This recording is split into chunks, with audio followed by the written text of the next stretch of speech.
Not realising कि मैं Sandeep sir से मिलने जा रही हूँ।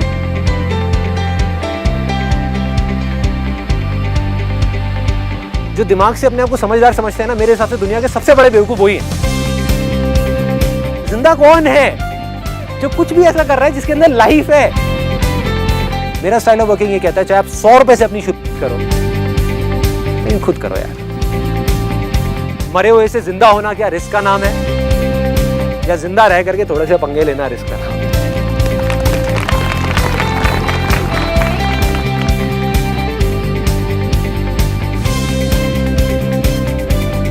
लोग क्या कर रहे हैं, बाहर सब कुछ बदलने की कोशिश कर रहे हैं। एक दिन के 5 मिनट निकाल करके एटलीस्ट अपने अंदर कुछ रिफ्लेक्ट करो। How many times do we actually sit and think कि जो मैं कर रहा हूँ वो क्यों कर रहा हूँ, और जो मुझे करना है वो क्या करना है। जो आपके पेरेंट्स हैं, मतलब उनसे ज़्यादा आपके बारे में कौन सोच सकता है?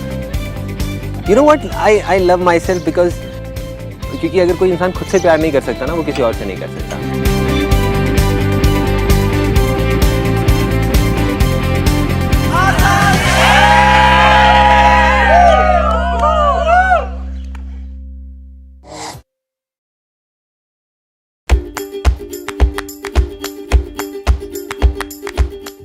एक सपना जैसे पूरा हो रहा है, बहुत ही एक्साइटमेंट है, जबरदस्त। Too excited to meet Sandeep and everything is easy. My name is Vaibhav and I'm from Kolkata. Sandeep ji से मिलने के लिए इतने बेकाबू हैं, बहुत ज़्यादा। मैं महेंद्र पुरोहित और मैं गुजरात से हूँ। हम सब एक्साइटेड हैं, बहुत एक्साइटेड हैं। Hi, I am Nishant Sharma from Jaipur. यहाँ तक आने में जर्नी इतनी अमेजिंग थी तो मैं एक्सपेक्ट भी नहीं कर सकती कि यहाँ पे क्या होगा। We are looking to a wonderful time with him. Let's see अब आगे क्या सरप्राइज है हमारे लिए। Hi, Ashish Gumbar from Chandigarh. And I really look forward to spend and have a good time with him. Hi, my name is Saurabh Agrawal and I am from UP. Myself Deepika Gupta and I am from Delhi. Hi, I M Anurag from Kolkata. कभी सोचा नहीं था Sandeep sir से मिलना भी इतना आसान है। Hi, this is Swapnil Trivedi from Raipur Chhattisgarh. आज उनसे पहली मुलाकात होगी, फिर आमने सामने बात होगी, फिर होगा क्या क्या पता क्या खबर, फिर होगा क्या क्या पता क्या खबर।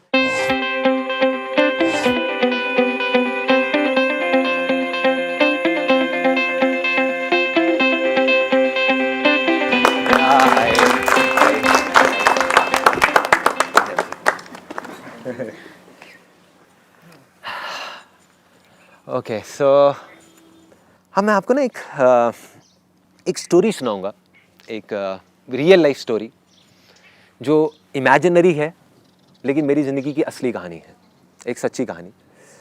और अभी जब मैं आपको पूरी स्टोरी बताऊंगा तो आप एंड में रिलेट कर सकते हैं उन सब लोगों से जो सक्सेसफुल हुए हैं। आप नोटिस करोगे कि हाँ, सिर्फ मैं ही नहीं, कोई भी आदमी किसी भी फील्ड में अगर उसने किया है तो उसने कुछ ऐसा ही किया है, और वो इतना आसान है कि आप कहोगे यार इसमें तो कुछ है ही नहीं।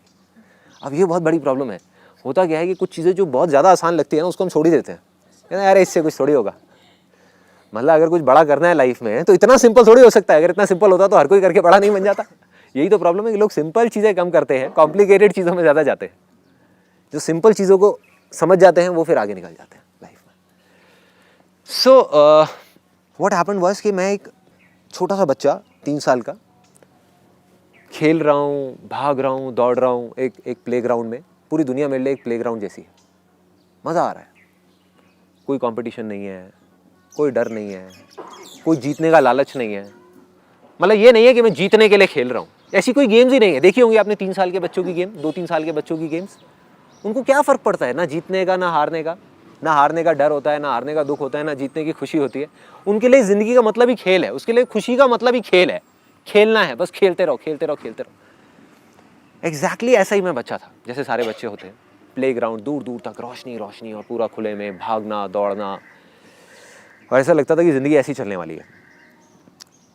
जैसे जैसे बड़ा हुआ, धीरे धीरे लोगों ने मुझे समझाना शुरू किया, मेरे आसपास में जितने लोग थे बड़े, ये कोई खेल है कि जहाँ पे ना कोई जीते ना हार है। कहते अगर खेलना है तो जीतने के लिए खेलो, अगर तुम नहीं जीते तो तुम हार गए। अगर किसी भी चीज़ में, चाहे वो पढ़ाई हो, चाहे वो लाइफ हो, चाहे वो कोई भी चीज़ हो, चाहे वो रेस हो, अगर तुम नहीं जीते, फर्स्ट नहीं आए, तो इसका मतलब तुम हार गए। अगर तुम टॉप पे नहीं हो तो तुम हार गए, खत्म। तो वो चीज़ धीरे धीरे पहले तो मैंने उसकी तरफ ध्यान नहीं दिया, क्योंकि बचपन में इन सब चीज़ों की तरफ ध्यान नहीं जाता, अपना खेल रहा हूँ, कूद रहा हूँ मज़े से। फिर धीरे धीरे इन सब चीज़ों को मैंने एक बच्चे के माइंड ने एक्सेप्ट कर लिया, मान लिया कि हाँ ये बातें सच है। मतलब अगर खेलना है तो जीतने के लिए खेलना है, तभी मज़ा है खेलने में, वरना मज़ा क्या है, वरना है क्या, ऐसे ही खेलते रहो, इधर उधर भागते रहो, क्या फ़ायदा ऐसी लाइफ का। तो जीतना है, हर चीज़ में जीतना है। जैसे ही मैंने ये माना, उस दिन जब मैं रात को सोया तब तक सब कुछ ठीक था, बट अगले दिन जब मैं सुबह उठा तो मैंने देखा मेरे चारों तरफ दीवारें ही दीवारें, बहुत बड़ी बड़ी दीवारें। जहाँ एक दिन पहले तक चारों तरफ सनलाइट, रोशनी और हर तरफ मतलब मज़े ही मज़े खेलने का, वहाँ पर जा करके चारों तरफ से अंधेरा और इतनी बड़ी दीवार जिसके परे कुछ दिख ही नहीं रहा था, बस हल्की हल्की सी लाइट आ रही थी कहीं से, हल्की हल्की सी। तो मैं डर गया वो देख करके, मेरी हालत ख़राब, क्योंकि एक बच्चे की जिसकी आदत थी कि खुले में खेलना करना और उसको लगता था यही ज़िंदगी है, उसने देखा कि ये मैं कहाँ चारों तरफ से अंधेरे में आ गया, यहाँ भागा वहाँ भागा, जहाँ देखा दीवार, इतनी ऊंची दीवार के बस सोच भी नहीं सकते। और मज़े की बात, मैं अकेला नहीं था उन दीवारों में, पूरी की पूरी दुनिया थी। जब तक मैं छोटा था तो मैं बच्चों के साथ खेल रहा था, यहाँ जा रहा था वहाँ जा रहा था, मेरे को कोई और दिखता ही नहीं था। थे लोग लेकिन मेरे को नहीं दिखते थे, चारों तरफ रोशनी थी। अब उन दीवारों के बीच में मेरे को बहुत सारे लोग दिखने लग गए। मैं उन लोगों के पास गया, अपने बड़ों के पास में या और लोग जिनको जा करके मैंने बोला, मैंने कहा ये क्या हो गया, कल तक मैं यहाँ पर जब सोया था तो यहाँ पर सब कुछ सही था, ये दीवारें कहाँ से आ गई। तो उन्होंने कहा बेटे तेरी ये गलतफहमी है, ये दीवारें शुरू से ही थी, ये आज से नहीं है, सदियों से है, ये थी है और रहेंगी। तो मेरे को समझ नहीं आया, एक बच्चे के दिमाग इस चीज़ को हजम नहीं कर पा रहा था। मैंने कहा नहीं ऐसा नहीं हो सकता। मैं गया दूसरे के पास, तीसरे के पास, चौथे के पास, बहुत लोगों के पास गया, सबके पास गया, जा करके मैंने पूछा ये दीवारें कहाँ से आई। सबने एक ही जवाब दिया, कहते बेटे ये दीवारें तो हैं ही और रहेंगी, और ये थी, तेरी गलतफहमी है, तुझे लग रहा था यहाँ कोई दीवार नहीं थी, ये तो दीवारें हैं। जब से हमको चीज़ें, जब से हमने होश संभाला हमने दीवारें देखी हैं यहाँ पे, तो झूठ नहीं है, ये सब सच है। तो मैंने फिर फाइनली जा करके लोगों से ये पूछना शुरू किया, मुझे ये तो समझ आ गया कि हाँ मैं गलत था, ये दीवारें थी, हैं और रहेंगी। क्या इसका कोई रास्ता है इससे परे जाने का, क्या कोई ऐसी दुनिया है जो इसके परे है। तो मैंने जा करके लोगों से पूछना शुरू किया। आई स्टार्टेड आस्किंग कि ठीक है समझ गया कि ये दीवारें हैं, बट इसकी अगर पार निकलना है या आगे निकलना है तो क्या है, ये दीवारें हैं क्या, किस चीज़ की बनी हुई है, ये दीवारें आई कहाँ से, कल तक तो नहीं थी, किस चीज़ की। किसी के पास कोई जवाब नहीं था, बट एक आदमी मुझे मिला, उसने कहा बेटे एक रास्ता है। वो सीढ़ियाँ देख रहा है सामने, सीढ़ियाँ जा रही हैं ऊपर, तो एक काम कर, उन सीढ़ियों पे कुछ लोग दिख रहे हैं तुझे। ये सीढ़ी ना अभी बड़ी है, यहाँ पर जो पहली सीढ़ी है, आगे जाके धीरे धीरे छोटी होती जाएगी, छोटी और बहुत ऊपर तक जा रही है। अगर तू वहाँ पहुँच गया तो तू उस दीवार के परे निकल जाएगा। तुझे सिर्फ एक एक करके उन सीढ़ियों पर चढ़ना है।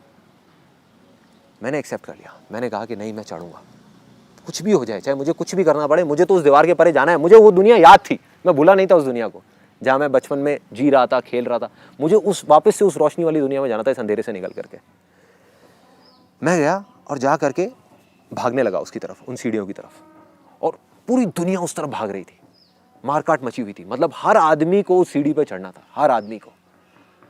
लेकिन पीछे से जैसे ही मैं गया चढ़ने के लिए, मेरे को आस-पास में सब लोगों ने आकर के बोला बेटे कोई फ़ायदा नहीं है, हम बहुत सालों से कोशिश कर रहे हैं उन सीढ़ियों पे चढ़ने की, नहीं चढ़ सकता तू, हो ही नहीं सकता, कोई नहीं गया उधर। देख हमारे एटलीस्ट दूर दूर तक कोई नहीं गया, हमने नहीं देखा किसी को हमारे परिवार में, हमारे उधर दूर दूर तक किसी को उन सीढ़ियों के ऊपर जाते हुए। शायद तू भी नहीं जा पाएगा, छोड़ना, क्यों कोशिश कर रहा है, तू यहीं पर रहे हमारे पास में, यहाँ देख सब कुछ है तो सही। मैंने कहा नहीं मैं चढ़ूँगा, मैं करूँगा कोशिश। मैं गया भागता हुआ और पहली सीढ़ी पर चढ़ गया।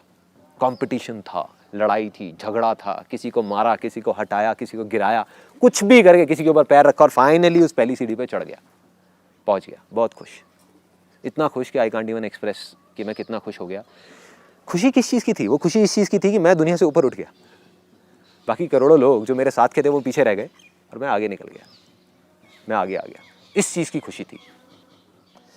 फिर मैंने देखा आगे एक और सीढ़ी है, दूसरी सीढ़ी, उस पर चढ़ा। लोग और कम होते चले गए, मतलब जगह भी कम, लेकिन उस कम जगह के अंदर बहुत सारे लोग भरे हुए, जिसकी वजह से मुझे थोड़ा थोड़ा डर लगने लग गया। क्योंकि अगर अब यहाँ पे गलती की गुंजाइश नहीं थी, जब तक मैं ज़मीन पे था तब तक कोई डर नहीं था, या डर ये कह लो कम था, लिमिटेड था। लेकिन जैसे जैसे मैं ऊपर बढ़ रहा था वो डर और बढ़ता जा रहा था, क्योंकि अब डर था नीचे गिरने का, कि अगर हल्का सा यहाँ से धक्का लगा और वापस से अगर उसी ज़मीन पे पहुँच गया तो मेरा क्या होगा।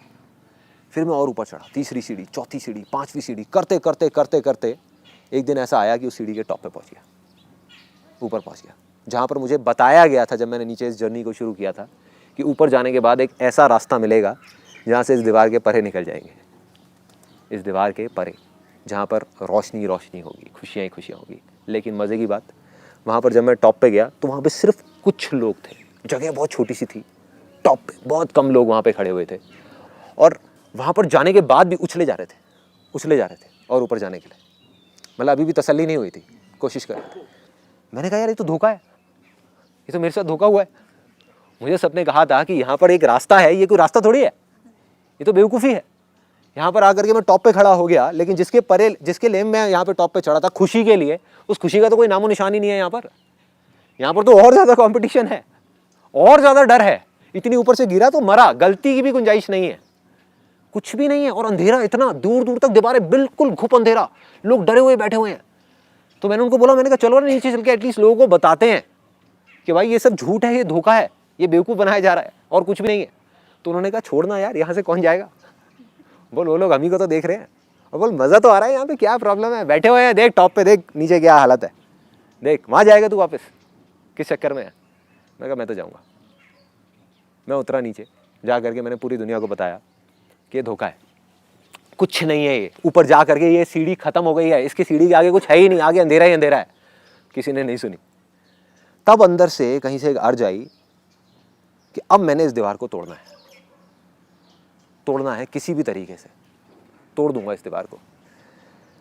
एक बड़ा सा हथौड़ा लिया और लेकर के भागा उस दीवार की तरफ। जब गया तो लोग हंसने लग गए, देख करके कहते क्या कर रहा है, दीवार को तोड़ेगा ये। किसी ने ध्यान तक नहीं दिया, किसी ने देखा भी नहीं, सबका ध्यान उधर उन सीढ़ियों की तरफ था। आगे बढ़ना है, ऊपर चढ़ना है, ऊपर चढ़ना है, ऊपर चढ़ना है। ये मोमेंट था मेरी लाइफ का एक बहुत बड़ा मोमेंट, जब मैं गया उस हथौड़े को ले करके और अपनी पूरी जान लगा करके उस दीवार के ऊपर मार दिया। और जैसे ही मैंने मारा तो वो हथौड़ा उस दीवार के पार निकल गया। दीवार टूटी नहीं, दीवार के पार निकल गया और जा करके नीचे ज़मीन पर टकराया। अरे ये क्या है, हाउ इज़ दैट पॉसिबल, ये क्या हो रहा है। फिर मैंने उस हथौड़े को छोड़ा, धीरे धीरे अपना हाथ आगे बढ़ाया, मेरा हाथ उधर निकल गया, फिर धीरे धीरे मैं पूरा उधर निकल गया। मतलब वो दीवार थी ही नहीं, वो एक धोखा था, एक झूठ था। वो दीवार थी डर की दीवार। जब तक वो डर था मेरे अंदर तब तक वो दीवार थी। जब तक मेरे अंदर वो डर था, नीचे गिर जाने का डर, आगे ना जाने का डर, लेकिन जैसे ही वो डर खत्म हुआ, मैं आगे गया तो उस दीवार के परे निकल गया। उधर गया, जा करके देखा मैं अकेला नहीं हूं, मेरे जैसे लाखों लोग और हैं, लेकिन सब छोटे छोटे बच्चे, एक भी बड़ा नहीं है वहां पर। छोटे छोटे बच्चे खेल रहे हैं, उसी तरीके से खेल रहे हैं जैसे वो सालों पहले खेल रहे थे, जैसे मैं खेलता था। खेल रहे हैं, कोई कुछ कर रहा है, कोई कुछ कर रहा है, कोई कुछ कर रहा है। और मैं देख करके चौंक गया। मैंने कहा ये क्या हो रहा है, सारे बच्चे बच्चे हैं, बड़े कहाँ रह गए। और फिर मैं आगे गया, जा करके एक जगह पे पानी था, पानी मेरे को प्यास लगी थी पीने के लिए। मैंने जा करके अपनी शक्ल देखी तो मैं भी बच्चा था वहाँ पर। आई वाज अ चाइल्ड, मैं बड़ा नहीं था। मतलब कि उस दीवार के परे जो मैं निकला, वो नहीं था जिसके अंदर वो डर था, वो वही बच्चा था जो खुले में खेलता था। मतलब ये दीवार थी ही नहीं, ये अंधेरा था ही नहीं, ये अंधेरा था सिर्फ उस डर की वजह से, जो रूट कॉज है हमारी सारी की सारी प्रॉब्लम्स का। अगर किसी तरीके से यहां पर बैठे हुए हम जितने भी लोग हैं, इमेजिन करो एक बार कोई हाइपोथेटिकल सिचुएशन, आपके अंदर से डर निकल जाए फेलियर का, डर निकल जाए कामयाब ना होने का, तो कोई रोक सकता है आपको कामयाब होने से? सोच के देखो। एक क्रिकेटर है, उसके अंदर से डर निकल जाए आउट होने का, उसको कोई आउट कर सकता है? हाँ? एक डांसर है, उसके अंदर से डर निकल जाए हारने का, उसको कोई हरा सकता है? नहीं हरा सकता। और वो कौन हो सकता है? सिर्फ एक बच्चा। और वो बच्चा हम सबके अंदर जिंदा है। करना है तो क्या करना है? अपने उस डर से परे निकलना है, उस डर की दीवार के परे निकलना है। उसको तोड़ना नहीं है, क्योंकि वो है ही नहीं, तोड़ोगे किसको? जब दीवार है ही नहीं तो उसको तोड़ोगे कैसे? जो चीज है उसको तोड़ोगे ना। डर नाम की कोई चीज है ही नहीं, एक इमेजिनेशन है जो चारों तरफ से खड़ी हुई है। वो खड़ी क्यों हुई है? अब आते हैं उसके रूट कॉज पे, वो आई कहां से? अगर एक वर्ड में मैं बताऊं, एक वर्ड में, इसको ध्यान से सुनना, वो है कंपैरिजन। जब भी हम अपने आप को किसी और से कंपेयर करते हैं, या हमारी आज की जो सिचुएशन है उसको किसी और सिचुएशन से कंपेयर करते हैं, या अपने आप को अपने आप से ही कंपेयर करते हैं, राइट? ये 3 वजहें हैं, इसके अलावा कोई चौथी वजह नहीं है। अगर इन 3 वजहों को हम समझ जाएं और इसको समझ करके अगर हम इसके परे निकल जाएं तो डर नाम की चीज खत्म, फिर हमें कोई नहीं हरा सकता। इनफैक्ट हमें जीतने का लालच ही नहीं है ना, तो कोई हराएगा कैसे? हरा उसको सकते हैं जिसके अंदर जीतने का लालच हो। Comparison. I'll give you a real life example and I'll ask you, then I hope you will be able to relate it in a better way. एक डांस कंपटीशन हो रहा है, 4 जो कंटेस्टेंट्स है ना, चारों एक जैसा डांस करते हैं टेक्निक वाइज, एक जैसा सीखे हुए हैं, एक ही गुरु से सीखे हुए हैं, और बिल्कुल 4 फाइनलिस्ट हैं। एक जो है वो डांस करने वाला है, फाइनल्स है, आज या तो हार है या जीत है। एक जो पहला वाला है वो डांस करने वाला है जजेस को खुश करने के लिए और ऑडियंस को खुश करने के लिए। उसका यही मकसद है कि किसी तरह से जजेस को खुश कर दूं, ऑडियंस को खुश कर दूं, जीत जाएगा, जीत जाऊंगा। उसके चारों तरफ क्या होंगी? दीवारें होंगी, होंगी ना। और वो दीवारें किस चीज की होंगी? जरा अपने आप को सिचुएशन में डाल के देखो, किस चीज की दीवारें होंगी? डर की दीवारें, कि अगर जजेस खुश नहीं हुए तो क्या होगा, ऑडियंस खुश नहीं हुई तो क्या होगा, हार जाऊंगा, मैं तो जमीन पे चला जाऊंगा, वापस से उसी दुनिया में चला जाऊंगा जहां से मैं ट्रैवल करते करते 1 साल लगा करके यहां तक पहुंचा हूं, वापस वहीं गिर जाऊंगा, उसी खाई में पहुंच जाऊंगा। मतलब इतना ऊपर तो आ गया, लेकिन डर भी उतना ही बड़ा है, दीवारें उतनी बड़ी हैं चारों तरफ। दूसरा आदमी वो आज परफॉर्म करने वाला है अपने बाकी के जो कंटेस्टेंट्स हैं उनको हराने के लिए और उनसे जीतने के लिए। उसके चारों तरफ क्या होंगी? दीवारें होंगी, दीवारें होंगी। वो उनको हराने के लिए डांस करना चाहता है, उनसे जीतने के लिए डांस करना चाहता है। मतलब अगर उसका पोटेंशियल 100 है और सामने वाले का 10 है तो उसका बेंचमार्क 10 है, 100 नहीं है। उसको 10 को बीट करना है, लेकिन अब उस 10 को भी बीट करने के लिए उसके चारों तरफ दीवारें खड़ी हुई हैं कि मैं 10 को भी नहीं बीट कर पाया तो क्या होगा, मैं 9 पे अटक गया तो क्या होगा, 5 पे अटक गया तो क्या होगा, तो क्या होगा उसका? अटक गया, दीवारें दीवारें, अंधेरे में नाचने वाला है वो। तीसरा आदमी जो तीसरा फाइनलिस्ट है वो डांस करने वाला है, उसको कोई फर्क नहीं पड़ता जजेस का, उसको कोई फर्क नहीं पड़ता ऑडियंस का, उसको कोई फर्क नहीं पड़ता बाकी कंटेस्टेंट्स का, लेकिन उसको फर्क पड़ता है अपनी लास्ट परफॉर्मेंस का। सेमीफाइनल्स में जो उसने करी थी उसके हिसाब से उसकी बेस्ट परफॉर्मेंस थी, उसके हिसाब से वो परफॉर्मेंस उसने बचा के रखी हुई थी, लेकिन सेमीफाइनल्स में उसने कर दी, उसका बेस्ट डांस उसने कर दिया। तो अब उसको आज नाचना है अपनी उस परफॉर्मेंस को पीछे छोड़ने के लिए, मतलब कि उसको उससे बेटर परफॉर्म करना है। क्या है उसके चारों तरफ? दीवारें, दीवारें। किस चीज़ की दीवारें हैं? डर की दीवारें, कि अगर मैं अपने उस सेमीफाइनल की परफॉर्मेंस से बेटर परफॉर्म नहीं कर पाया तो क्या होगा, गया, गिरा वापस से जा करके उसी दुनिया में, वापस से जहां कोई नहीं जाना चाहता। चौथा कंटेस्टेंट वो कहता है जजेस गए तेल लेने, ऑडियंस गई भाड़ में, बाकी कंटेस्टेंट से मुझे कोई फर्क नहीं पड़ता, भगवान करे उसमें से जिसको जीतना है वो जीत जाए, मुझे कोई फर्क नहीं पड़ता, जिसको हारना है वो हार जाए, मुझे हारना है मैं हार जाऊं, मुझे कोई फर्क नहीं पड़ता, मुझे ना अपनी पुरानी कोई परफॉर्मेंस याद है, मैं तो भाई बस इसलिए नाचने वाला हूं क्योंकि नाचना मेरे लिए खेल है और खेल मेरे लिए जिंदगी है। मैं आज नाचने वाला हूं सिर्फ और सिर्फ अपने लिए, अपनी खुशी के लिए, और मैं जब नाचूंगा मुझे कोई परवाह नहीं है आसपास में कौन बैठा है कौन नहीं बैठा, कौन जीतेगा। कोई दीवारें हैं उसके आसपास में? अरे है ही नहीं, है ही नहीं, कोई डर ही नहीं ना उसको, ना उसको हारने का डर, ना जीतने का लालच, है ही नहीं उसके अंदर। वो तो कहता है बस आज का ये दिन है मेरे पास में, आज मैं वो कर जाऊंगा जो मैं करना चाहता हूं, और कोई परवाह नहीं है कि क्या होता है क्या नहीं होता, क्या होगा क्या होगा। अब आप ध्यान से देखो, ये जो बच्चे हैं ना ये छुपे हुए हैं हमारे में से ही कहीं, ये मत समझो ये कोई दूसरे प्लेनेट से आए हैं। ये किसी डांस कंपटीशन में आपको दिख सकते हैं, किसी जगह पे आपको दिख सकते हैं, किसी क्रिकेट में आपको दिख सकते हैं, एक्टिंग में आपको दिख सकते हैं। एक एक्टर है जो खुद की एक्टिंग को बीट करने के लिए लगा हुआ है, 20 साल हो गए अपनी एक्टिंग को ही नहीं बीट कर पा रहा, लगा हुआ है, या किसी और को बीट करने की कोशिश कर रहा है, या किसी को खुश करने की कोशिश कर रहा है। एक एक्टर है वो सिर्फ एक्टिंग कर रहा है, तो कोई परवाह नहीं है। तो कौन जीतेगा एंड में? तो जो नहीं जीतना चाहता वही जीतेगा। You will be unstoppable. आप जिस भी फील्ड में होगे, जो भी कर रहे होगे, यू विल बी अनस्टॉपेबल। किसी भी फील्ड में आप उठा करके देखोगे, आपको 3 तरह के लोग मिलेंगे। एक वो जो फेलियर्स हैं, उनमें डर सबसे ज्यादा है, सबसे ज्यादा है, क्योंकि वो डरे हुए हैं कि हम आगे नहीं बढ़ पाए तो क्या होगा, नहीं बढ़ पाए। वो ये नहीं समझ पा रहे हैं हम अपने डर की वजह से नहीं बढ़ पा रहे। अगर किसी तरीके से डर को हटा दिया जाए तो हम आगे बढ़ जाएंगे। एक वो जो मीडियोकर है, एक वो जो अनस्टॉपेबल है।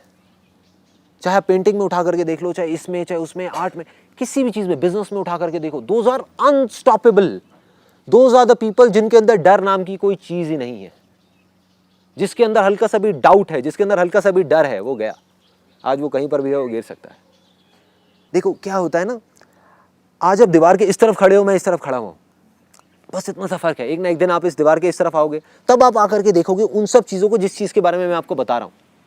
मतलब हमको लगता है कि जिस आदमी के पास में जितनी सक्सेस है, जितना पैसा है, वो उतना ही खुश है।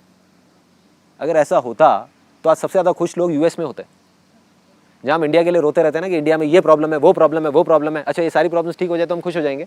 यूएस में तो नहीं है, वहां इतने दुखी क्यों हैं लोग? दैट मीन्स इन सीढ़ियों पर चढ़ने से कुछ नहीं होने वाला।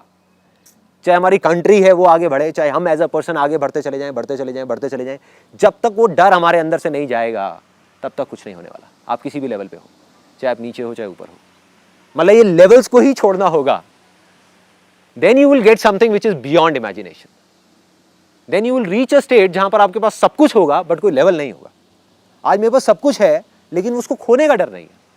मतलब आज अभी हम यहाँ पर बैठे हुए हैं, अगर कल मेरे पास जो भी कुछ है, right from my car to my house to my bank balance to my company, सब कुछ बंद हो जाए, सब कुछ खत्म हो जाए, मैं तब भी हंस करके आपके साथ में यहीं पे बैठा हूँगा और हंस करके बातें कर रहा हूँ। या यहाँ पर नहीं होऊंगा तो किसी हिल स्टेशन पे, कसौली में ऊपर जाकर मॉल रोड है ना, वहाँ पर जा करके आपकी फोटोग्राफ खींच रहा हूँ, स्माइल 10 रुपये देना है। प्रॉब्लम क्या है? प्रॉब्लम क्या है? राइट। और वो डर नहीं है मेरे अंदर, इसलिए मैं खुल के वो कर पा रहा हूँ जो मैं करना चाहता हूँ। नहीं तो मेरी सिचुएशन में ऐसे लाखों लोग हैं, लाखों बिजनेसमैन हैं पूरे वर्ल्ड में, जिनके पास आप जाओ, जा करके बोलते हैं हमारे पास टाइम ही नहीं है। किस चीज़ का टाइम नहीं है? अपनी हेल्थ के ऊपर टाइम देने का टाइम नहीं है। हाँ, वो करने का टाइम नहीं है जो हम करना चाहते हैं। तो भाई किस चीज़ का टाइम है तुम्हारे पास? किस चीज़ का टाइम है? किस वजह से नहीं कर रहे? सीधा बोलो ना कि डर की वजह से नहीं कर रहे। डर है कि कहीं हम ये जो हाथ में है वो खो ना दें। डर है कहीं ये पंगा लेकर के वो चीज़ ना खत्म हो जाए जिसको करने में हमको 10 साल लगे। और डर ही नहीं है, ना आज है, ना तब था, ना कभी होगा। इसलिए आज ये सब कुछ है मेरे पास में। Simple simple. So my simple question to all of you, क्या है वो तरीका जिससे हम अपने डर को निकाल सकते हैं? या क्या प्रॉब्लम है जिस वजह से वो डर नहीं निकलता? कैसे निकल सकता है वो डर? If you live in a society, so you interact with people, there are circumstances which are beyond your control, and once in a while वो आता है आपके अंदर, थोड़ा सा ऊपर उफान मारता है, आगे चलने को कहता है, बट कुछ circumstances ऐसे होते हैं जो आपके कंट्रोल से नहीं होते हैं, वो फिर धीरे धीरे दबने लगता है। मुझे ऐसा लगता है। Your point is very valid कि जब circumstances ऐसे होते हैं तब हम उस दीवार को नहीं तोड़ पाते।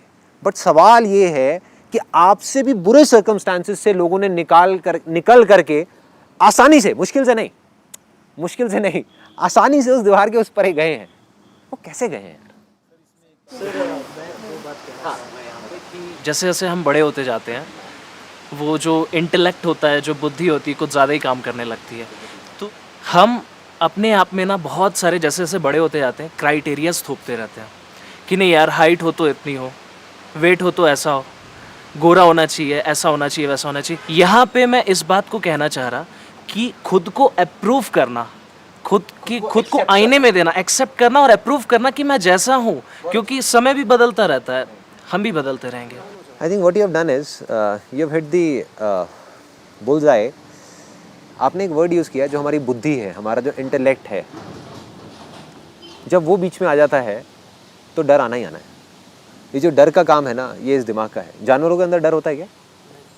या अगर किसी चीज़ का डर होता भी है तो टेम्पररी होता है, आया और गया। हमारा डर परमानेंट है और वो डर बढ़ता रहता है। किसकी वजह से हो रहा है? ये माइंड की वजह से हो रहा है। तो सोल्यूशन आपकी उस बात के अंदर ही छुपा हुआ है। बाकी तो 1000 बातें हो सकती हैं, बाकी 1000 चीज़ें हो सकती हैं। I am getting to the root cause कि मैंने उस दीवार के परे कैसे निकला, या कोई भी निकला होगा तो कैसे निकला होगा।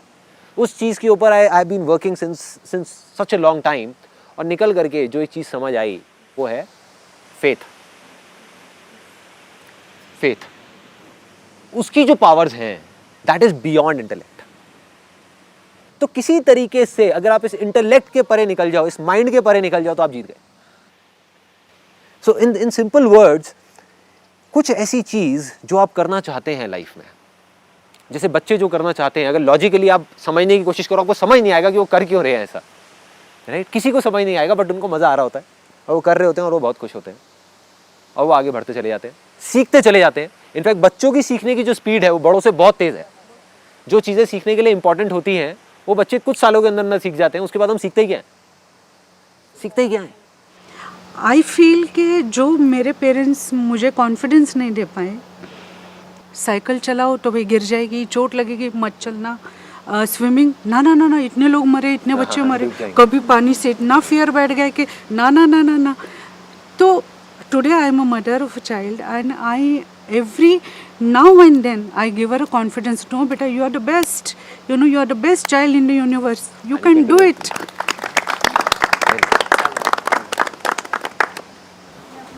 शेयर करना चाहूँगी जो आपका लास्ट लाइफ चेंजिंग सेमिनार सुनने के बाद मेरे अंदर आया। एक्चुअली जब मैं 2-2.5 साल की थी तो मेरी लेफ़्ट आई में एक स्क्विंट हो गया था, तो तब एकदम घर वाले परेशान हो गए कि क्या हो गया। मैं एकदम नॉर्मल थी और अचानक से ऐसा हो गया। तो मेरे फादर कई जगह मेरे को लेकर गए, तो एक डॉक्टर ने बोला कि सर्जरी कराओ, बिल्कुल ठीक हो जाएगी।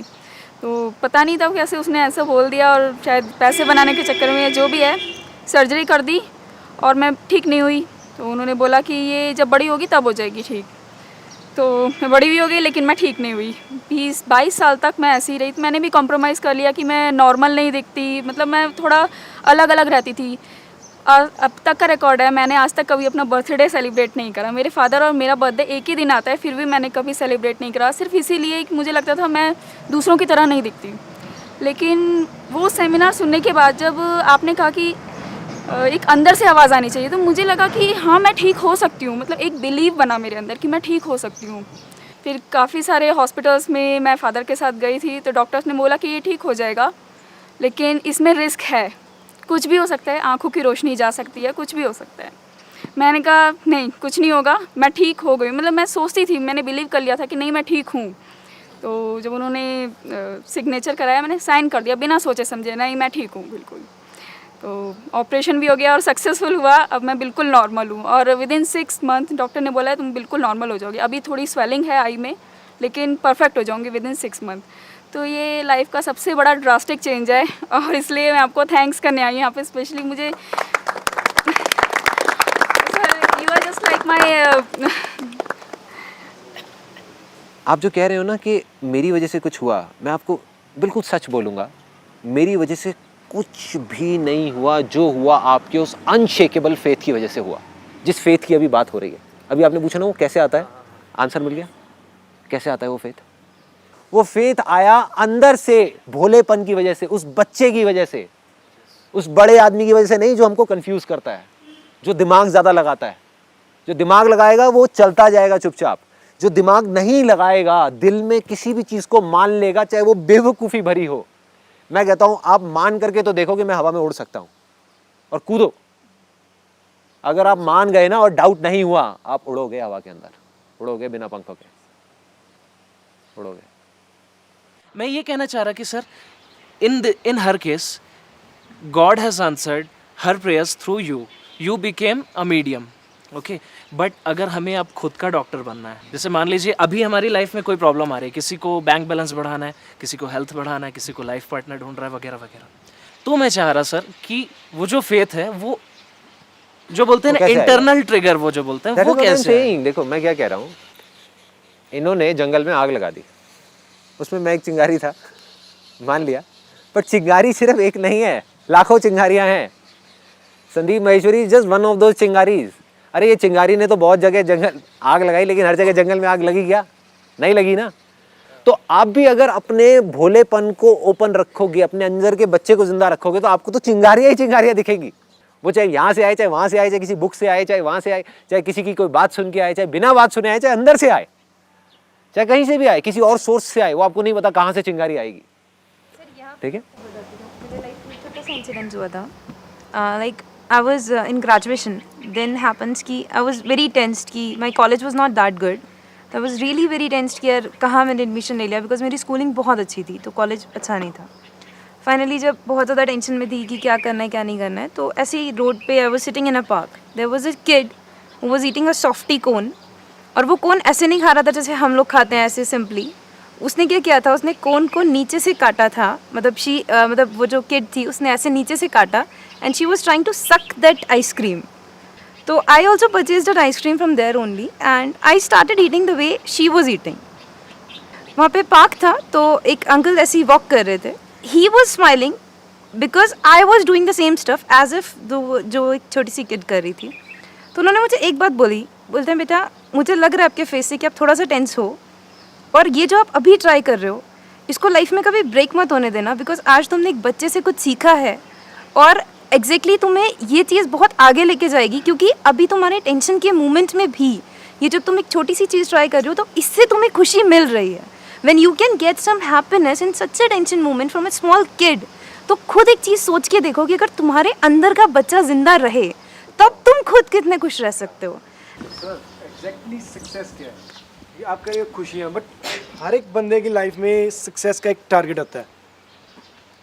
जो सक्सेस की एग्जैक्ट डेफिनेशन है मेरे माइंड में वो कि उस पॉइंट को हासिल करना, कि अगर एक फोटोग्राफ रह के संदीप महेश्वरी इतने कम टाइम में इतना कर सकता है तो शीश तेरे में क्या है? डर नहीं है, सिर्फ एक वे नहीं है मेरे पास। तो मैं आपको वे दे देता हूँ, I'll just give you the exact way। आप एक बहुत बड़े फोटोग्राफर बनना चाहते हो, एक बहुत बड़ी कंपनी बनाना चाहते हो, तो अभी आप क्या कर रहे हो, उन्हीं सीढ़ियों की तरफ जा रहे हो कि मैं जब वहाँ चला जाऊँगा तब मैं सक्सेसफुल हो जाऊँगा। अगर सच में वो जो कहानी मैंने बताई है ना, जिसकी वजह से आप ना चाहते हुए भी वो डर की जो दीवार है वो आनी ही आनी है, फिर आप कॉम्प्रोमाइज़ करने शुरू कर दोगे, फिर जा करके फिर से वो डर और बढ़ेगा, फिर वो दीवार और बढ़ेगी और अंधेरा बढ़ेगा, क्योंकि आपने अपना बेंचमार्क वहाँ पे सेट कर दिया कि जब मैं वहाँ टॉप पे पहुँच जाऊँगा तब मैं सक्सेसफुल होऊंगा। एक बार को मानो आप नहीं पहुँचे, किसी वजह से नहीं पहुँचे, तो क्या होगा? आप जहाँ हो वहीं के वहीं रहे तो क्या होगा? तो फेलियर रहेगा ना। हाँ, एक डर रहेगा ना, वो डर बढ़ेगा ना कि क्या होगा, उस बेंचमार्क की वजह से वो डर आ रहा है। उसका तरीका क्या है? उस दीवार के परे निकलो। अगर आपको फोटोग्राफी करने में मज़ा आता है, जो मेरे को आपकी बातों से समझ आ रहा है कि मज़ा आता है, तो सारा ध्यान उस बड़े फोटोग्राफर पे से हटा के, इमेजेस बाजार से हटा के, यहाँ से हटा के, वहाँ से हटा के, सारा ध्यान उठा करके फोटोग्राफी में डाल दो। अपना फेथ उठा करके फोटोग्राफी में डाल दो और बोलना शुरू कर दो अपने आप को, अपने कॉन्शियस माइंड को कि मैं इंडिया का सबसे अच्छे फोटोग्राफर्स में से एक हूँ, but not with an ego kind of a thing. मतलब एक तो होता है कि मैं ये हूँ, फिर तो अटक गए ना, अटक गए, राइट? मतलब आई एम दैट। अब अगर मैं ऐसा हूँ तो मैं कैसे रहूँगा, मैं क्या करूँगा, कैसे बोलूँगा, कैसे शूट करूँगा, कैसे क्या करूँगा। मतलब वो फोटोग्राफी को खेल बना दो, जीतने के लिए या हारने के लिए नहीं, खेलने के लिए। अगर आपकी फोटोग्राफी बोल गई तो आपको बोलने की ज़रूरत नहीं पड़ेगी। जब मैं मेडिकल प्रोफेशन में आया तो मैंने एक चीज़ देखी कि लोगों ने मेडिकल प्रोफेशन को एक बिज़नेस का रूप दे दिया है। तो मतलब जो चीज़ सिंपल वे में प्रोसीजर सिंपल वे में हो सकता है, उसको कॉम्प्लिकेटेड बना के उस चीज़ को इतना मतलब पैसे के लिए सिर्फ उसको आगे बढ़ाते जा रहे हैं। तो तब से ही दिमाग में एक चीज़ थी कि मुझे कुछ करना है, उन मरीज़ों के लिए कुछ करना है जिनके पास पैसे नहीं हैं और उनकी जानें जाती जा रही है, क्योंकि ज़िंदगी एक लाइफ का बहुत एक बिग पार्ट है। तो उस चीज़ को मैंने एक शॉर्ट लेवल पे स्टार्ट किया कि मैं पर्सनली जो भी पेशेंट उसके लिए मैंने एक NGO भी स्टार्ट किया, doctors with us medical services, जिसमें कि डॉक्टर्स आपके साथ हैं, हमेशा आपके साथ रहेंगे।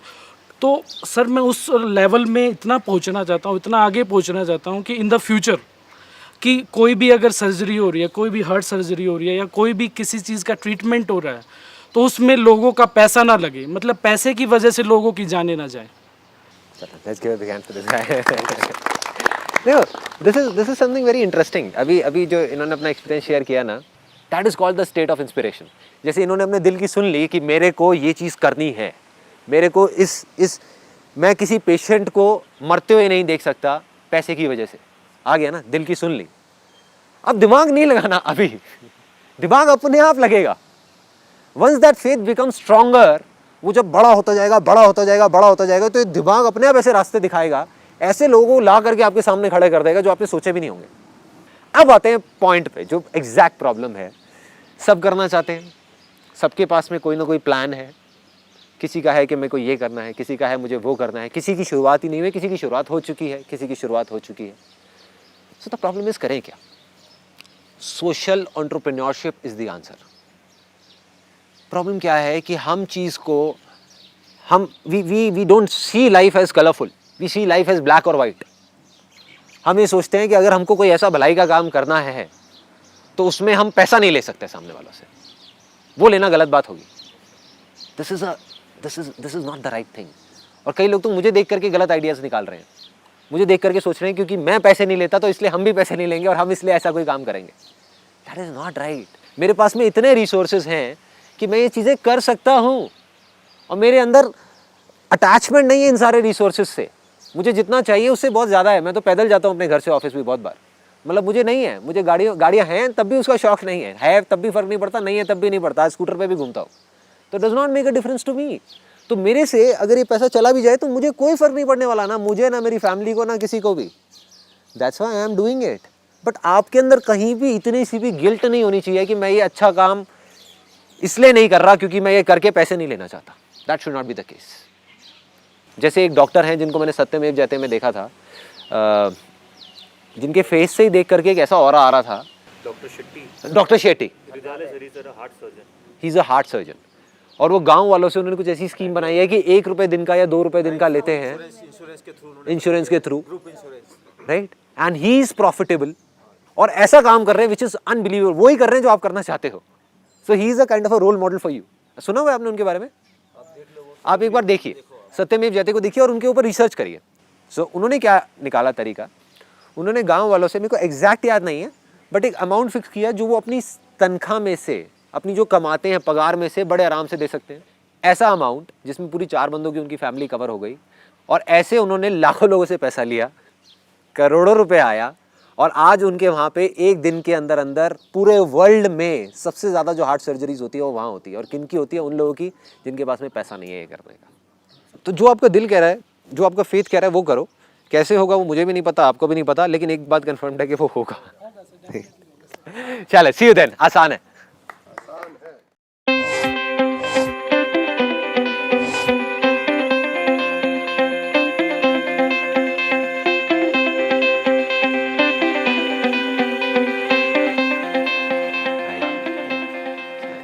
Please have a seat.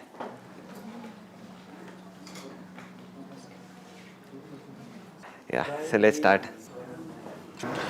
Sir एक आपने एक चीज़ बोली थी सेमिनार में कि success come from mostly bad experiences. तो मेरा मैं ये पूछना चाहता हूँ कि कोई भी काम है सक्सेस होने के लिए, तो उसके लिए क्या किसी काम में बैड एक्सपीरियंस होना ज़रूरी है? देखो, एक तो बात बड़ी क्लियर है कि ऐसा कोई हार्ड एंड फास्ट रूल नहीं है कि अगर किसी को बैड एक्सपीरियंसेस होंगे तभी वो सक्सेसफुल हो सकता है। इसका मतलब ये नहीं है। मतलब ये है कि अगर आपको बैड एक्सपीरियंसेस हो रहे हैं तो लोग क्या करते हैं, बैड एक्सपीरियंसेस हुए, फेलियर्स हुए, वहाँ पे जा करके अटक जाते हैं, रुक जाते हैं। So my idea is very simple कि अगर कोई बैड एक्सपीरियंस आपको हो रहा है या कुछ भी ख़राब हो रहा है आपके साथ में, तो उसके पीछे एक बहुत बड़ी ब्लेसिंग छुपी हुई है। वो आज नहीं दिखती, वो कुछ टाइम बाद समझ आती है कि अगर मैं अपनी लाइफ में पीछे जितने भी बैड एक्सपीरियंसेस हुए, ऐसे 50 एक्सपीरियंसेस होंगे, उनको उठा करके देखूँ, अगर उसमें से एक भी मुझे नहीं हुआ होता तो आज मैं यहाँ नहीं होता। सो आज मैं जो कुछ भी हूँ अपने उन बैड एक्सपीरियंसेस की वजह से हूँ। सो ये जो चीज़ है उस टाइम पे नहीं समझ आएगी। आज आपको एकदम से एक ख़राब एक्सपीरियंस हुआ, आज मैं आपको आकर के ये बात कहूँगा, आपको कहोगे यार ये तो ज्ञान है। बट 2 साल बाद, 3 साल बाद अगर आप उस टाइम पे समझ जाओगे कि नहीं यार ये ऐसा कुछ है, लेकिन अभी समझ नहीं आ रहा, कोई बात नहीं, छोड़ देते हैं, कभी ना कभी समझ आएगा। मतलब इन शॉर्ट ये है कि अगर कभी कोई बैड एक्सपीरियंसेस हो आपको, या कोई फेलियर्स हो या कुछ भी हो, तो उसको सोच करके ना ये नहीं सोचना कि यार मेरे साथ ऐसा क्यों हो रहा है, क्या हो रहा है। अगर आता भी ये थॉट तो आए, उसको जाने दो and just think about it कि अच्छा है मेरे साथ में ये हुआ। आज नहीं समझ आ रहा कि क्यों अच्छा है, दुनिया भी देखेगा यार इसमें क्या अच्छा है, बट जब समझ आएगा then you will realise and understand कि हाँ, I was the chosen one because of which मेरे साथ में ये हुआ। लेकिन सर आजकल जैसे दिल्ली में आसपास 5-5 साल के बच्चों के साथ जो हो रहा है, उसमें क्या किसका भला है, ये मुझे बाकी मुझे बात समझ में आती है, लेकिन जब ऐसी घटनाएं घटती हैं तो मुझे नहीं लगता है करने वाले का भला हो रहा है या जो जिनके साथ जो विक्टिम्स हैं उनका क्या भला हो रहा है। I will give you a very simple example कि आज अगर हमको कहीं पे दर्द होता है, तो अगर हमको दर्द होता है ना, तो कई बार लोग क्या करते हैं, इनफैक्ट मैं भी ऐसे ही करता था, जैसे ही मेरे कुछ दर्द हुआ, सपोज गला ख़राब हुआ, मेरे गले की बड़ी प्रॉब्लम रहती थी, या थोड़ा सा जुकाम हुआ, तो मैं इरिटेट हो जाता था, फ्रस्ट्रेट हो जाता था, यार फिर से ख़राब हो गया, अब 4 दिन तक ख़राब रहेगा या 5 दिन तक ख़राब रहेगा, या कहीं पे कुछ प्रॉब्लम हुई, जैसे पेट दर्द हुआ तो मैं एकदम वो हो गया कि यार ये क्या हो गया मेरे साथ में, या कोई भी प्रॉब्लम हुई. Now I know it is a blessing, क्योंकि बॉडी क्या कर रही है, अगर हम बॉडी को समझेंगे कि वो सिग्नल दे रही है कि कहीं कुछ गड़बड़ हुई है. हम क्या कर रहे हैं, गोली खा के उसको दबा रहे हैं, है ना, but that is not a permanent cure. Body क्या कर रही है, अपने आप को ट्रीट कर रही है, अपने टेम्परेचर को बढ़ा के इंटरनल, और उसको ठीक कर रही है, क्लीन कर रही है, और हम उस क्लीनिंग को बीच में ही रोक देते हैं गोली खिला खिला करके. तो अगर सोसाइटी में ऐसा कुछ हो रहा है आज, तो इसका मतलब ये है कि कहीं कुछ गड़बड़ है. एंड इट्स वेरी इंटरेस्टिंग कि वो गड़बड़ क्या है. पहले रिएक्शन में हम सबको गुस्सा आता है, हम देखते हैं. In fact I was quite frustrated during my colourful interaction. उसमें I was in that zone कि जहाँ पर जा करके, अभी जैसे आप लोग जिस तरीके से सोच रहे हैं ना, I was also thinking in the exact same line. क्योंकि न्यूज़ चैनल्स में यहाँ पे वहाँ पे हर जगह वही सब आ रहा था, रेप के बारे में, इन सब चीज़ों के बारे में. तो एंगर, अंदर से फ्रस्ट्रेशन, नफरत इतनी बढ़ गई कि इनके साथ ये कर देना चाहिए, इन लोगों को फांसी हो जानी चाहिए, ये हो जानी चाहिए, वो हो जानी चाहिए. Then when I went into meditation and all that, और मैंने जा करके अपने अंदर जा करके देखा, तो मुझे समझ आया कि रेपिस्ट एक्चुअल में है कौन, वो है या हम लोग हैं. और वो किस तरीके से हैं. आप ये सोचो कि एक बच्चा है जो स्कूल में जाते हैं, हमारे यहाँ पे बच्चे गवर्नमेंट स्कूल्स में कितने बच्चे जाते हैं, देखिए लाखों करोड़ों बच्चे होंगे ऑल ओवर इंडिया में. आज भी आप गवर्नमेंट स्कूल को छोड़ दो, ऐसे ऐसे प्राइवेट स्कूल्स हैं जहाँ पर बच्चों को मारा जाता है. मतलब थप्पड़ वप्पड़ मारना बड़ी नॉर्मल सी चीज़ है. ऑल्दो गवर्नमेंट ने बैन कर दिया है और ऑफिशियली ये चीज़ें नहीं हो रही, बट अनऑफिशियली सब कुछ हो रहा है, हर स्कूल में हो रहा है आज के टाइम में भी. और गवर्नमेंट स्कूल में तो पता नहीं क्या क्या हो रहा है, दे स्लैपिंग किड्स लाइक एनीथिंग. तो आप ये सोचो कि अगर एक बच्चे को किसी गवर्नमेंट स्कूल में किसी टीचर ने जा करके मारा, थप्पड़ मारा, और उसका कान का सुनने का वो ख़त्म हो गया, विच इज़ वेरी नॉर्मल. आपने न्यूज़ में देखी होंगी. बस ये है कि इन सब न्यूज़ को हम इतना इंपॉर्टेंट नहीं समझते, हम सोचते हुआ क्या है, कुछ नहीं हुआ ना. बट उस बच्चे की जिसकी रोज़ पिटाई हो रही है, और वो टीचर जो ये काम कर रही है, जो टीचर अपने आप को रेपिस्ट नहीं समझती या नहीं समझता, उसने क्या किया, उस बच्चे को इतनी नफरत दी, उस बच्चे की वो हालत कर दी कि उसको उस टीचर से नफरत हो गई, उसको अपने पेरेंट्स से नफरत हो गई, उसको पूरी सोसाइटी से नफरत हो गई. उसको जब वो चीज़ पड़ी और उसका एक कान से उसको सुनना बंद हो गया, तो वो हैंडीकैप्ड हो गया ना. और किसकी वजह से, हमारी वजह से, इसी सोसाइटी की वजह से, जिसको हम अच्छा मानते हैं और जिन रेपिस्ट को हम बुरा मानते हैं, और वो बच्चा बड़ा होकर के रेपिस्ट बन गया. तो अब गलती किसकी है?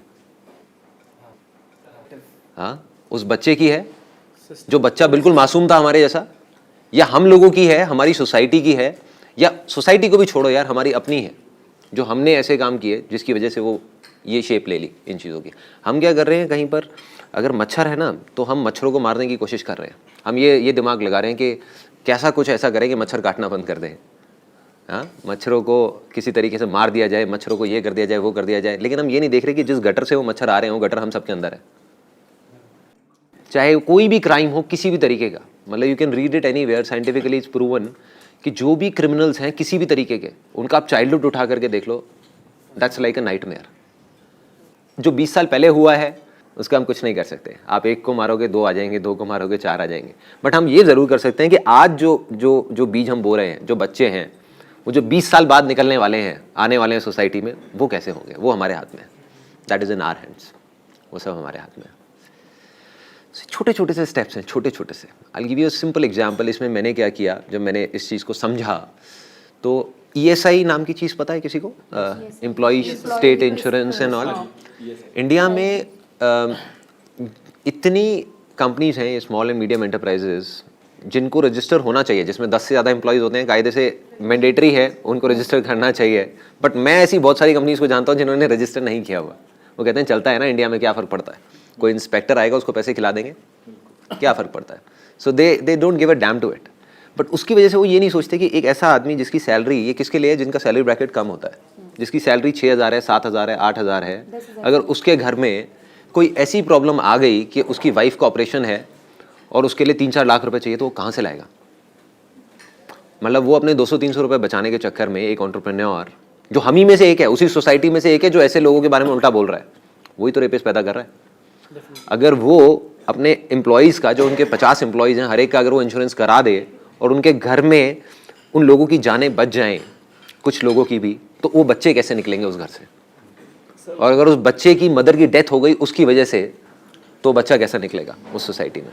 And what I did was कि अपने यहाँ पे मैंने मैंडेटरी कर दिया. पहले इट वाज ऑप्शनल कि भाई कराना है कराओ, नहीं कराना नहीं कराओ. And I made it mandatory for every single person जो भी उस सेगमेंट में था. उनको ये होता था कि नहीं हमारा भी 1-1.5% कटता है ना, क्यों कटाएंगे एंड ऑल दैट स्टफ. मैंने कहा नहीं, वो तो कटेगा. अगर वो नहीं कटवाते हम अपने उसमें से काट देंगे. That is not a problem, but करेंगे. उसका रिजल्ट अभी कुछ महीने पहले आया. I wanted to call a guy here. He is one of our peons. उसका नाम है दर्शन. मतलब ही इज़ नॉट हेयर, वो अपने गाँव जा रहा था कल, इस वजह से नहीं आ पाया. उसकी वाइफ की कुछ प्रॉब्लम हुई थी कुछ टाइम पहले. एंड कुछ ऐसा ऑपरेशन हुआ था जो पूरा का पूरा ESI से फंड हो गया 2.5 लाख रुपए का. जो अगर वो नहीं होता तो मुझे नहीं पता वो ऑपरेशन कैसे होता. So when I heard that story तो मुझे लगा कि हाँ यार कुछ सही चीज़ें हो रही हैं, कुछ चीज़ें ट्रैक पे जा रही है. तो अगर एक छोटी छोटी भी हम चीज़ें करने लग जाए ना, छोटी छोटी, तो I think there can be significant difference आने वाले 10 साल बाद या 20 साल बाद. Sir, I have a question. Right now, I am 19 years old, and it's my first year in engineering. I'm never able to decide what do I want to do in my life. Like my interests change during the course of my life. Sometime I want to be this, sometime I want to be this. After working on this on a particular thing, my interest again changes. No, now I want to do something different. My interest has gone down. So this fluctuating nature, I think is it a bit harmful or something like that? Or you could say that I might not have explored so many fields till now because I'm so young. But I cannot decide right now. Like should I still be in my college or should I drop it out? Because I sometimes feel that the college might help me to discover what I want to do, or it may not. It's a risk. Just risk not for me but for my dad because he's investing his money. देखो all I can say is एक बड़ा मज़ेदार सी चीज़ है. हम अभी दिल्ली में हैं, right? और कुछ लोगों को है एक बर्निंग डिज़ायर है कि यार मैं दिल्ली में रह के खुश नहीं रह सकता, मेरे को बॉम्बे जाना है, बॉम्बे जाना है, बॉम्बे जाना है. वो बिल्कुल फ्रस्ट्रेटेड है दिल्ली के नाम से ही. वो यहाँ पे रहेगा भी तो बिल्कुल मतलब खुश नहीं रहेगा और परेशान रहेगा. तो उसको तो बॉम्बे जाना चाहिए. जो दिल्ली में रह करके खुश है उसको बॉम्बे जाने की ज़रूरत क्या है, right? So unless and until you have that call with in yourself कि मुझे बहुत स्ट्रांगली ये चीज़ करनी है, तब तक उसको छोड़ने की ज़रूरत नहीं है जो आप कर रहे हो. ये मत समझो आप उसको छोड़ोगे तो आपको एकदम से कुछ और रातों रात मिल जाएगा. वो कॉल आनी होगी तो आ जाएगी. एक स्टेज ऐसी आएगी जब आपको लगेगा कि हाँ यार बस अब मुझे ये करना है या मरना है. अगर वो कभी आए तो करना है, अभी नहीं आए तो 10 साल बाद आएगी तब करना है, नहीं आए तो 20 साल बाद करना है, कभी नहीं आए तो नहीं करना है. क्योंकि ज़रूरी नहीं है कि हर एक को कुछ ना कुछ करना ही है. This is again a myth. क्योंकि क्या है कि हम लोगों को देखते हैं कि अच्छा वो चीज़ कर रहा है. वो सीढ़ियों वाली कहानी याद है ना जो मैंने बताई कि आप सीढ़ियों पे इसलिए चढ़ना चाह रहे हो क्योंकि बाकी लोग चढ़ रहे हैं, बाकी भाग रहे हैं. अरे सब पागल हैं, छोड़ो ना उनको. अगर आप अभी जो कर रहे हो उसको करने के अलावा आपके पास में ऐसा कोई और अर्ज नहीं है and you are doing it, और इसको आप करते रहोगे 4 साल बाद, उसके बाद में आप जॉब कर रहे हो और जॉब में भी आपको कोई प्रॉब्लम नहीं है. अननेसेसरी हमको प्रॉब्लम क्रिएट करनी है तो उसकी बात अलग है, बट कोई प्रॉब्लम नहीं है. आपका बॉस अच्छा है, आपकी टीम अच्छी है, आपके लोग अच्छे हैं, आप उस काम को रीजनेबली इंजॉय कर रहे हो तो आप करते रहो. साथ साथ में अपना अगर आपको स्पोर्ट्स में इंटरेस्ट है तो वो करते रहो, थोड़ा बहुत म्यूजिक में है वो करते रहो, डांस में है वो करते रहो, मूवीज़ देखते रहो. क्या ज़रूरत है कुछ अननेसेसरी करने की? द आइडिया इज़ ये नहीं है कि हर इंसान अलग है, 5 उंगलियाँ अलग अलग हैं. सो ऐसा नहीं है कि एक कोई फॉर्मूला है कि हर इंसान को सब कुछ छोड़ छाड़ के, अगर मैंने ग्रेजुएशन पूरी नहीं करी तो कोई भी ग्रेजुएशन पूरी नहीं करेगा और सब छोड़ के आगे निकल जाएगा. That is not the case. कोई हार्ड एंड फास्ट रूल नहीं है. एंटरप्रेन्योर्स को अगर आप देखोगे, हर एंटरप्रेन्योर अपने आप में एक दूसरे से अलग है. हर बंदा अपने आप में एक दूसरे से अलग है. हर एक का स्टाइल अपने आप में एक दूसरे से अलग है. सो जब तक वो कॉल नहीं आती, keep doing what you are doing. उसी को मन लगा के करो ना. क्या ज़रूरत है पंगे लेने की? सर अभी जैसे मैंने आपको बताया जनवरी में आप ज्वाइन द बैंक, मतलब ये नहीं लगता कि I should continue with it because passion कहीं और पे है. तो सिंपल सी बात है. अभी I am in a government job तो फैमिली के लिए है कि नहीं ठीक है यार उसको गवर्नमेंट जॉब मिल गया है, हाँ it's very safe and secure. Plus दूसरा लोगों को लगता है, एक बिलीव होता है कि यार for girls banking sector is one of the best. You are not enjoying it? I am not at all enjoying it. Not at all? हाँ नॉट एट ऑल. तो what do you think like देखो what's your passion, what is it that you want to do? अगर banking छोड़ोगे तो क्या करोगे, मतलब क्या करना चाहते हो? Personally I have this thought in mind कि टीचिंग या फिर education providing is such a thing जहाँ से आप सोसाइटी में बहुत ड्रास्टिक चेंज ला सकते हो. देखो अगर ये जो स्टेप आप उठाओगे, this is simple, do or die situation है. जैसे एक एक राजा गया अपनी उसके साथ में, फ़ौज के साथ में एक आइलैंड पे। तो उसने क्या किया, वहाँ जाते ही सारे शिप्स को आग लगवा दी, जला दिया। तो और उसने अपने सारे उसको पूरे का पूरा जो उसकी आर्मी थी उसको बोला कि अब अगर जाएंगे तो उनके शिप्स में जाएंगे, अपने में तो जा नहीं सकते, तो अब या तो करेंगे या मरेंगे। So that is called a do or die situation. So you are talking about entering a do or die situation. मतलब अगर अब आपको उसके अंदर एंटर करना है तो that calling has to be so strong कि अभी आपकी आंखों से आंसू गिरने चाहिए। बट अगर वो नहीं गिर रहे, मतलब अंदर से वो चीज़ नहीं आ रही कि नहीं मेरे को, मैं फ्रस्ट्रेटेड हूँ इससे, बैंकिंग से और इससे, तो हो सकता है फेल हो जाओगे, क्योंकि डाउट आ गया ना मन में।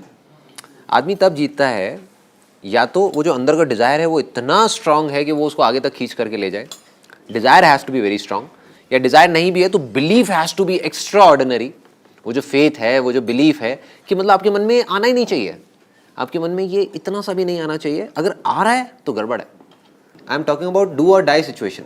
डू और डाई में कौन जीतता है? जिसके शिप्स जल चुके हों, और जो अपने शिप को जलाने के लिए तैयार है, जो मरने के लिए तैयार है, वो जीतता है। अगर आपके मन में हल्का सा भी डर आया और आपने गवर्नमेंट जॉब छोड़ दिया तो वो डर की दीवारें ऐसी खड़ी होंगी, ऐसा अंधेरा होगा कि आप घबरा जाओगे कि हुआ क्या ये।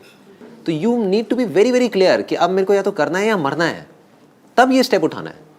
अगर ऐसा नहीं आ रहा अंदर से, देन डोंट डू इट।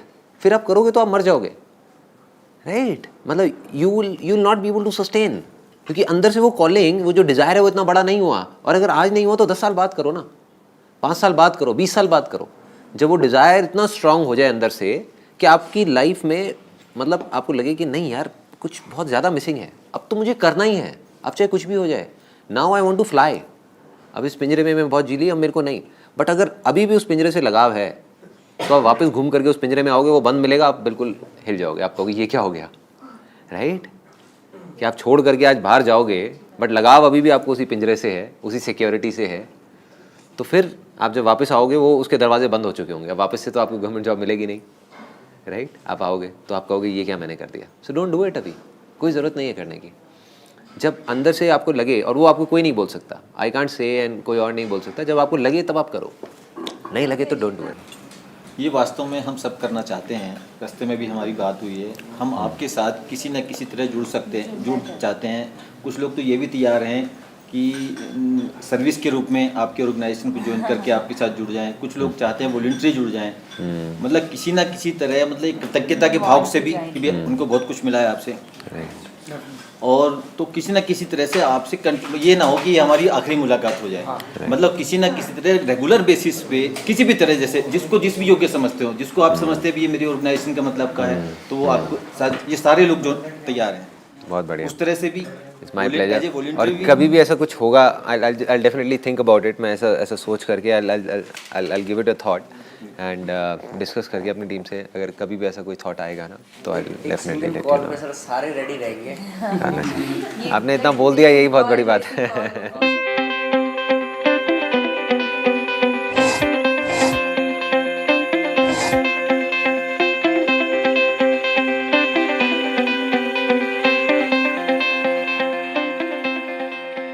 आपने एक चीज़ बोला था अपनी स्पीच में, आप किसी होटल में गए थे, होटल में जाने के बाद उसने एक चीज़ बोली थी कि मैं अपने सेल्फ सेटिस्फेक्शन के लिए अपना कमाया हुआ पैसा नाली में बहा देता हूँ, राइट?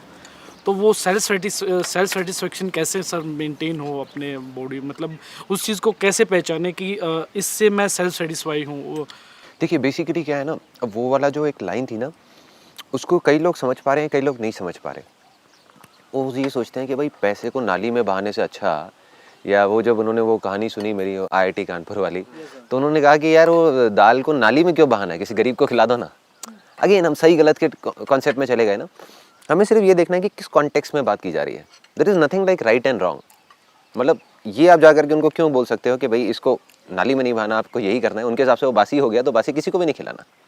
अगर उनको किसी को वैसे भिखारी को भी खिलाना है तो भाई उसको बासी क्यों खिलाएंगे, ताज़ा खिलाएंगे ना निकाल करके। So the point is very simple. उसका जो बेसिक फंडा है वो है बिजनेस से रिलेटेड।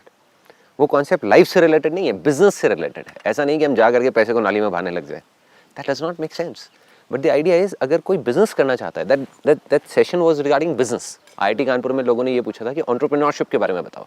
तो बिजनेस का बेसिक फंडा ये है, एक लेवल के बाद में जा करके आदमी अटक जाता है जब वो पैसे को खर्चने से पहले 1000 बार सोचने लग जाता है।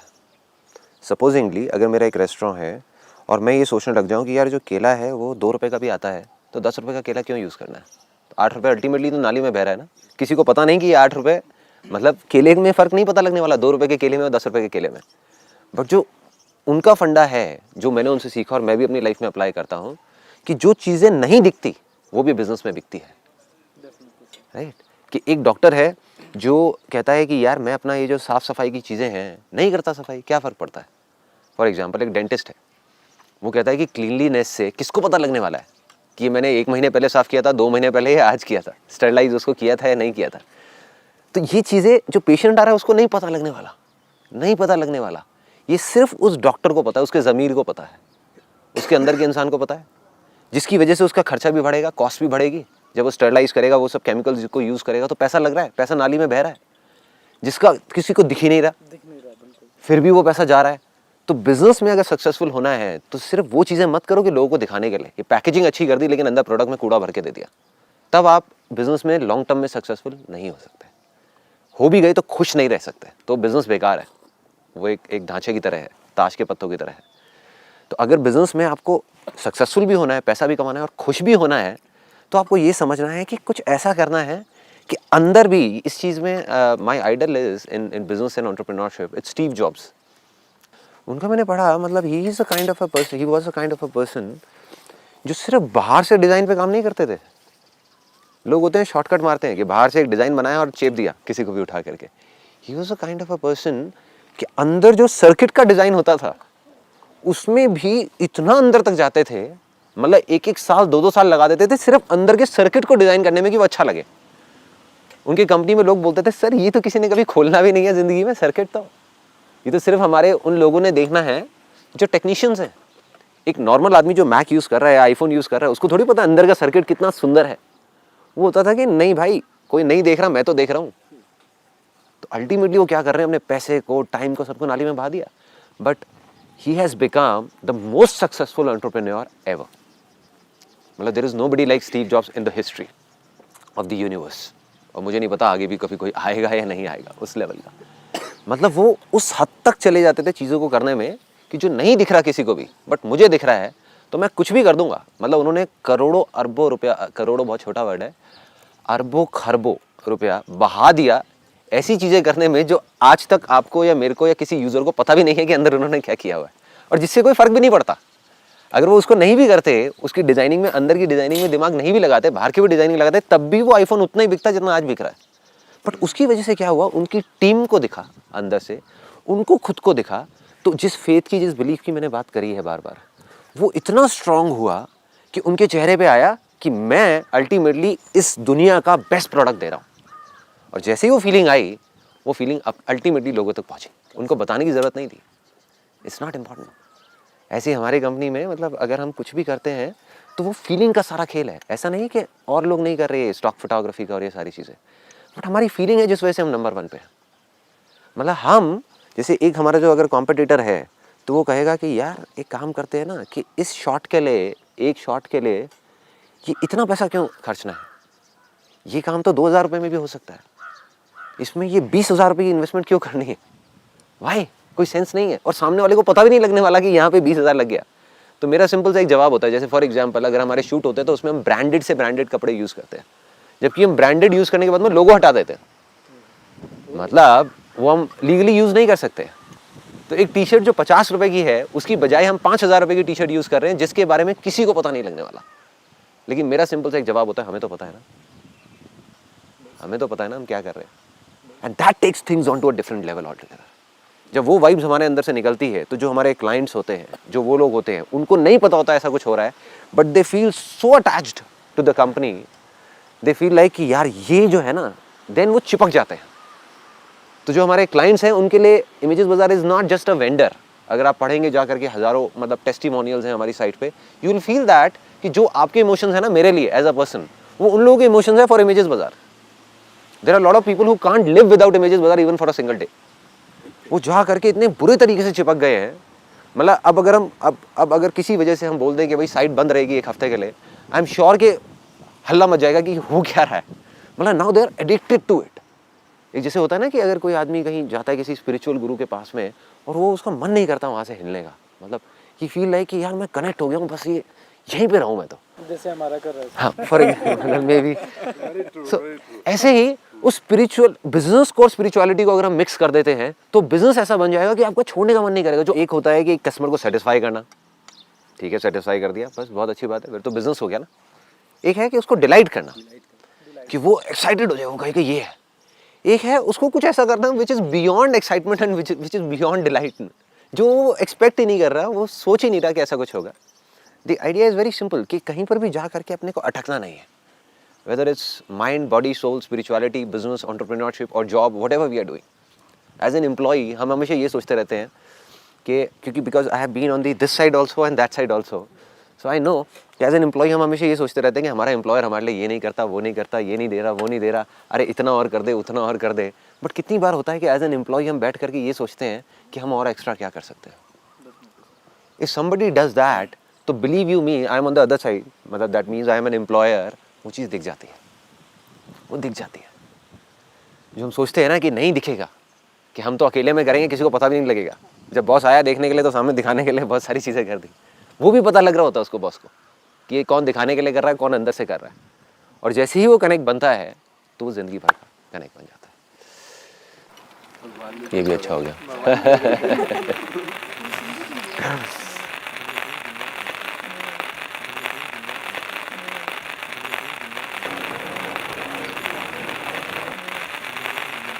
कोई भी चीज़ अगर आपको किसी चीज़ की शुरुआत करनी है बिल्कुल जीरो लेवल से, और आपको उस चीज़ के बारे में बिल्कुल नहीं पता, और आपको बस ये करना है कि मुझे डेफिनेटली ये चीज़ इतने टाइम में मुझे कंप्लीट करनी है, तो उसकी जो जीरो लेवल से शुरुआत है वो आप कैसे करते हैं?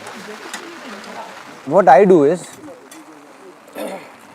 पहले वो जो लैंड है ना मैं उसको फर्टाइल करता हूँ। पहले मैं ये देखता हूँ कि वो एक आइडिया है, एक थॉट है, या मेरा बर्निंग डिज़ायर है, मतलब वो अंदर की आवाज़ है या एक आइडिया है। आइडियाज़ बहुत आते हैं, मतलब एक दिन में 1000 आइडियाज़ आ जाते हैं कि ये भी कर लो, वो भी कर लो, वो भी कर लो, लेकिन 1000 चीज़ें तो मैं नहीं कर सकता। सब कुछ करने की कोशिश करूँगा, कुछ भी नहीं कर पाऊंगा एट द एंड। तो I just go by my inner voice. पहले मैं आराम से कुछ भी नहीं करता, ये भी नहीं रिसर्च करता कैसे करना है, क्या करना है। कुछ दिन के लिए मैं उसको छोड़ देता हूँ और सिर्फ अंदर अंदर अंदर अंदर अंदर अंदर जाके देखता हूँ, मतलब बाहर कुछ नहीं करता, अपने अंदर चला जाता हूँ कि ये जो चीज़ हो रही है ये है क्या, मतलब अल्टीमेटली मैं करना क्यों चाहता हूँ। अपने नाम के लिए, फेम के लिए, पैसे के लिए, अपनी ईगो को बूस्ट देने के लिए, या कुछ और ऐसा है which is beyond all this. तो जैसे ही जवाब मिल जाता है और पूरा पक्का जवाब मिल जाता है कि हाँ ये जो करने की वजह है ना ये कुछ है यार, मतलब देयर इज समथिंग, तो फिर मैं तब भी कुछ नहीं करता। Then I just keep on reinforcing it. वो जो अंदर से जब मेरे को कंफर्म हो गया कि हाँ इसके पीछे इट्स समथिंग बियॉन्ड, मतलब ये ऐसा नहीं है कि कोई टेम्पररी चीज़ नहीं है, ऐसा नहीं कि मैंने आज करी और कल मर गई, मतलब दिस इज समथिंग टाइमलेस, कि जो मैं अगर 50 साल बाद पीछे मुड़ के देखूंगा तो मुझे लगेगा कि नहीं यार ये मैंने एक अच्छा काम किया, या खुद को अच्छा लगेगा देख करके। तो जब वो चीज़ पक्की हो जाती है तो अब मैं उसको पक्का करता हूँ, क्योंकि अगर मैं अभी भी एकदम से शुरू कर दूंगा तो मैं डगमगा जाऊंगा। तो अब मैं उस बिलीफ को और स्ट्रांग करता हूँ, मतलब उसको और पक्का करता हूँ कि हाँ ये करना है करना है करना है करना है करना है। जब वो पनप जाता है ना और अंदर एक कहते हैं कि ज्वालामुखी बन जाता है, तब फटता है वो। Then I take a step कि नहीं अब करना है, और फिर कैसे करना है तब तक मेरे को नहीं पता होता, बट फिर सारे रास्ते निकल आते हैं 2 दिन के अंदर अंदर, जो बिल्कुल कहीं नहीं दिख रहे होते। ऐसी ऐसी चीज़ें होती हैं जो पहले कभी हुई नहीं होती हिस्ट्री में कहीं पर भी, बट एकदम से सब साफ साफ नजर आने लग जाता है। हाँ ये करना है, क्योंकि मेरा बिलीफ क्या है कि सब कुछ आसान है, तो कुछ भी हो जाए सब आसान है। तो अब जब सब कुछ ही आसान है तो क्या हम सब कुछ कर सकते हैं? इफ़ एवरीथिंग इज ईजी और कोई बंदा बोले हाँ सब कुछ आसान है तो इसको मतलब सब कुछ ही करो ना, नहीं, सब कुछ आसान है लेकिन हम सब कुछ नहीं कर सकते। हम कुछ भी कर सकते हैं लेकिन सब कुछ नहीं कर सकते। सो द पॉइंट इज वो कुछ भी क्या है, क्या वो एक चीज़ है उन 1000 चीज़ों में से जिसको पकड़ना है? पहले उसको पकड़ के पक्का करता हूँ 10-15 दिन के लिए, महीने के लिए, 2 महीने के लिए, 3 महीने के लिए। जब वो पक्का हो जाता है, जब एक ऐसी स्टेज आ जाती है जब मुझे लगता है कि अब मैं अपने आप को नहीं रोक पाऊंगा, अब अगर मैं भी अपने आगे आकर के खड़ा हो जाऊँ, पूरे 1000 लोग आकर के खड़े हो जाए, लाखों खड़े हो जाए, पूरी दुनिया खड़ी हो जाए, दीवारें खड़ी हो जाए चारों तरफ से, अब मैं नहीं रोक पाऊंगा। Then I take a step. मैं अपने लाइफ का एक सिनेरियो बता रहा हूँ, अब आप ये बताना कि ये टेम्परेरी है या शायद ऐसा ही रह जाऊँ मैं। फ़िलहाल मेरे अंदर का जो बच्चा है ना वो शांत है। तो जब से ये रियलाइज़ किया कि करना क्या है, उसके बाद से सारी चीज़ें सेकेंडरी लगने लगी। बिल्कुल ठीक है। कभी आपने ये चीज़ फेस किया कि आपका जो इनिशियल पीरियड था, आप जब स्ट्रगल कर रहे थे, आप में कभी वो चीज़ थी कि नहीं, काम के लिए आप इतने डेडिकेटेड थे कि बाकी चीज़ें सेकेंडरी लगने लगी, बाकी चीज़ों पे आप ध्यान नहीं दे पा रहे हो? 100%। देखो क्या होता है ना कि एक जोन होता है। जैसे मेरा एक जोन था कि जब काम नया नया शुरू किया था, उस टाइम पे मैं डेली दिन में 18 घंटे भी काम करता था, लेकिन लगता नहीं था कि मैं काम कर रहा हूँ। सो देखो, what you are saying is कि अगर मैं ये कर रहा हूँ तो क्या मैं उसको छोड़ दूँ? अगर आप उसको छोड़ रहे हो तो काम आपके लिए खेल होना चाहिए। फिर अगर वो भी खेल नहीं है तो बच्चा मर जाएगा अंदर का। सपोज स्पोर्ट्स पे मैंने कॉम्प्रोमाइज़ किया कि मैं डेली वॉलीबॉल खेलता था, और फिर वॉलीबॉल से ज़्यादा मुझे उस टाइम पे लगा कि नहीं यार, वॉलीबॉल से ज़्यादा, अब वो अंदर की कॉल होती है ना, अगेन उसमें सही गलत कुछ नहीं है। एक तरफ तो मैं कह रहा हूँ कि अपनी बॉडी पे ध्यान दो, एक तरफ मैं खुद ही आपको बता रहा हूँ कि मैं वॉलीबॉल छोड़ करके आई स्टार्टेड वर्किंग से 16 hours 15 hours day on computers to understand programming languages, क्योंकि मैं प्रोग्रामिंग बैकग्राउंड से नहीं था, उसको सीखना था ताकि उनसे उनकी लैंग्वेज में बात कर सकूँ। तो उसमें लेकिन मुझे मज़ा आ रहा था, वॉलीबॉल से ज़्यादा मज़ा आ रहा था, इसलिए मैं उसको कर रहा था, वो मेरे लिए खेल था। बट अगर आप उस काम को छोड़ के एक नए काम को कर रहे हो जो आपके लिए बर्डन है, देन आपके अंदर का बच्चा मर जाएगा। बच्चा जिंदा तब तक रहेगा जब आप किसी भी बोरिंग से बोरिंग काम को बच्चों की तरह खेल समझ करके करते जा रहे हो। आसान है, आसान है, अरे करो यार, मज़ा आ रहा है, मज़ा आ रहा है, मज़ा आ रहा है, मज़ा आ रहा है।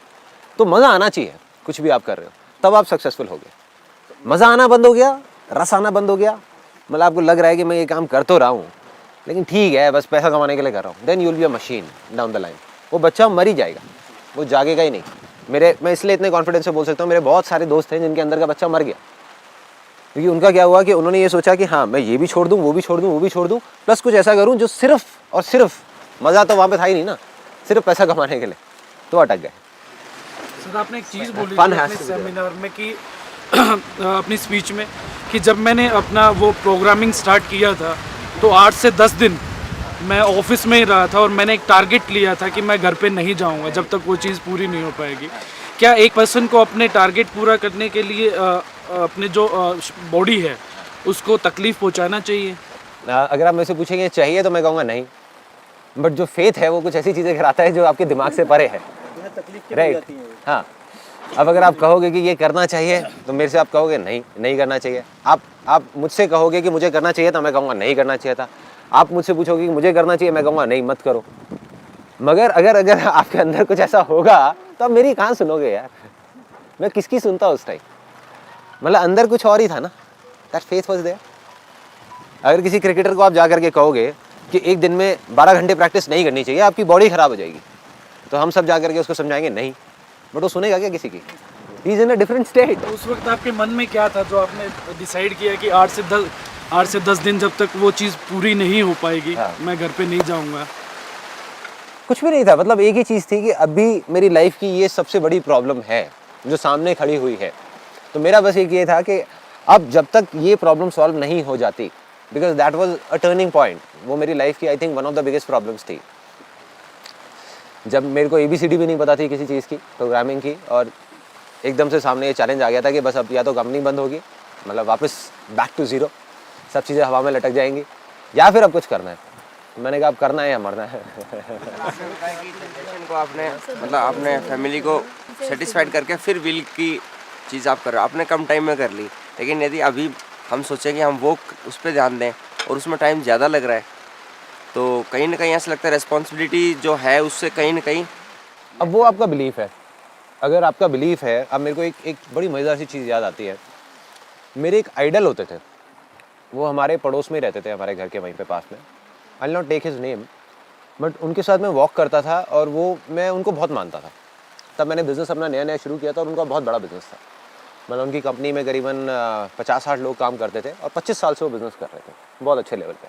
तो होता ही है कि जैसे अब आप में से कुछ लोगों को लगता होगा कि हाँ भाई संदीप महेश्वरी है, उसकी बातें सुनो, समझो और उसको फॉलो करो। ऐसे ही मैं उनकी बातें सुनता था, समझता था और उसको फॉलो करता था। तो एक बार मेरा उनसे डिस्कशन हुआ, मैंने कहा कि मैं ना आने वाले, तब मेरे पास कुछ भी नहीं था, कोई कंपनी नहीं थी, कोई कुछ नहीं था, मैं एज अ फोटोग्राफर था। लेकिन मैंने बोला कि मैं ना आने वाले 5 साल के अंदर अंदर एक इतनी बड़ी कंपनी खड़ी कर दूंगा। एक अमाउंट फिक्स हुई और वो मैंने उनको बोला, तो वो हंसने लग गए।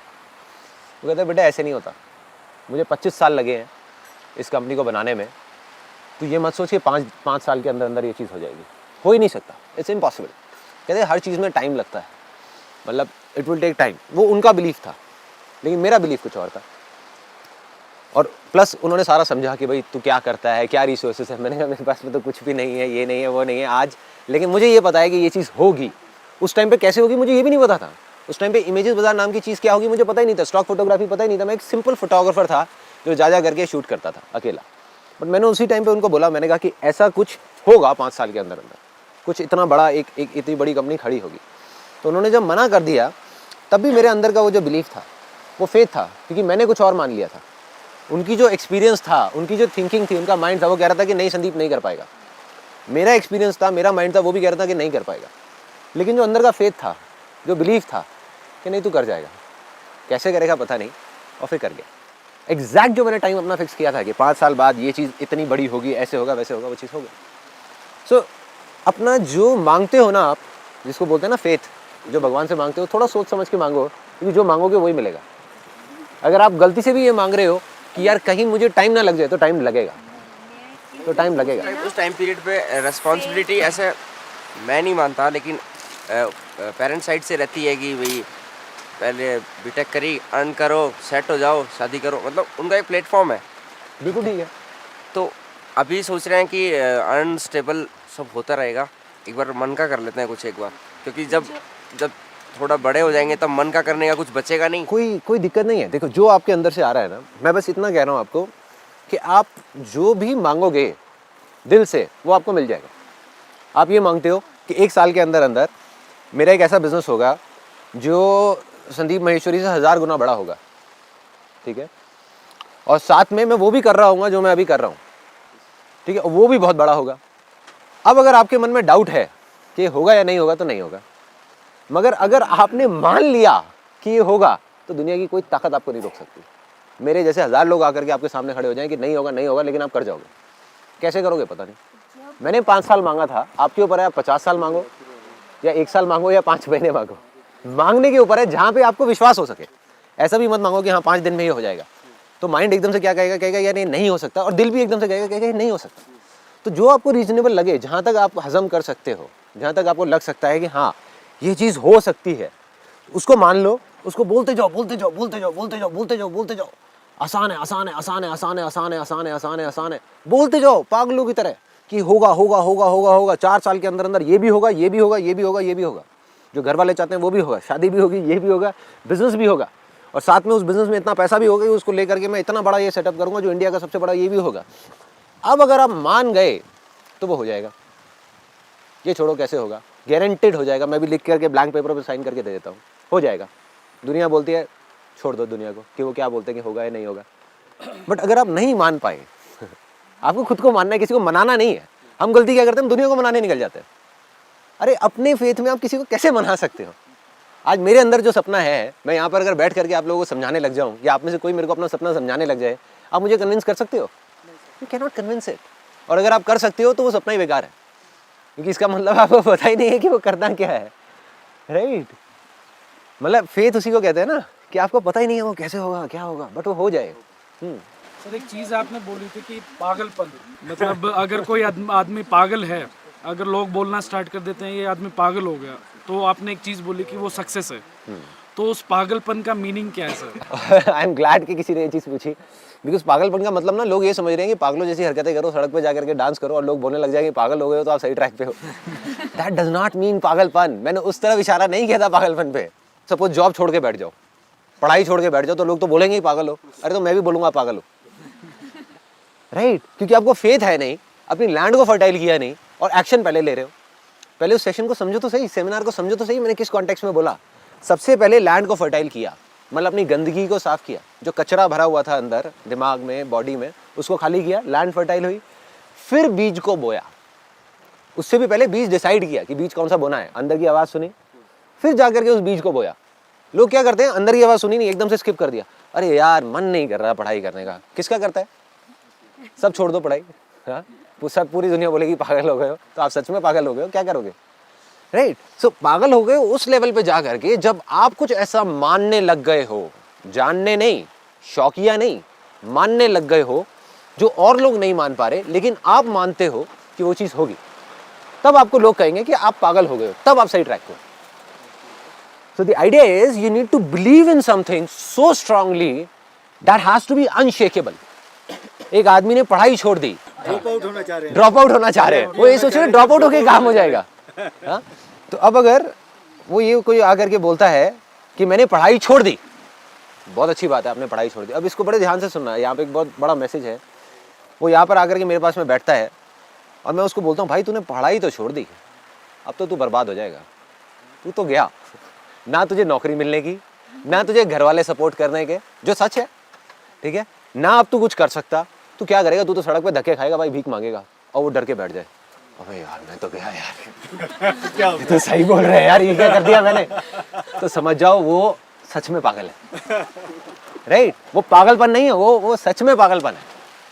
असली पागलपन ये है कि मैं उसको बैठ करके यहाँ पे डरा रहा हूँ, मेरे जैसे 1000 लोग बैठ करके उसको डरा रहे हैं, बोल रहे हैं कि तूने क्या कर दिया भाई, तूने पढ़ाई छोड़ दी, और वो हंस रहा है बैठा बैठा, वो कह रहा है अच्छा आने दो, टाइम बात करेंगे, आने दो। That is called belief, that is called faith, unshakeable faith. उसको पागलपन बोलते हैं जो सच है, बट पागलपन ऐसा जो खोखला है, सिर्फ इसलिए कि भाई उसने किया, उसने ग्रेजुएशन पूरी नहीं करी तो मैं भी नहीं करूंगा और लोग मुझे पागल बोलेंगे और मैं सक्सेसफुल हो जाऊंगा।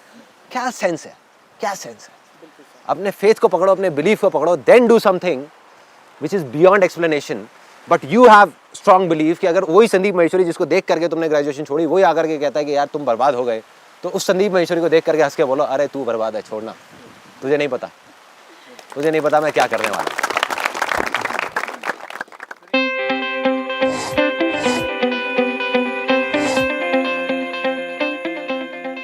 ये हौसला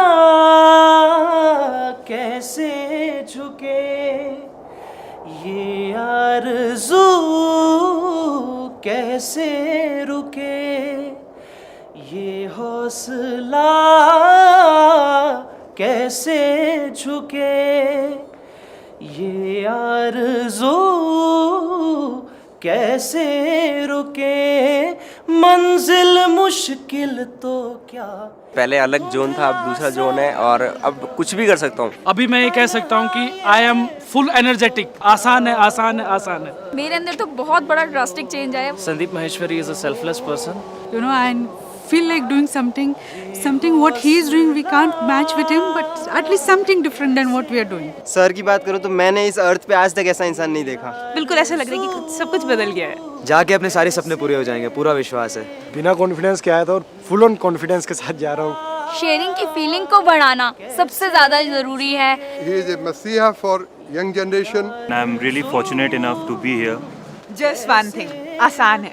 ऐसा लग रहा है कि जैसे मेरा पुनर्जन्म हो गया हो। मुश्किल तो क्या, धुंधला साहिल तो क्या, तन्हा ये दिल तो क्या, हो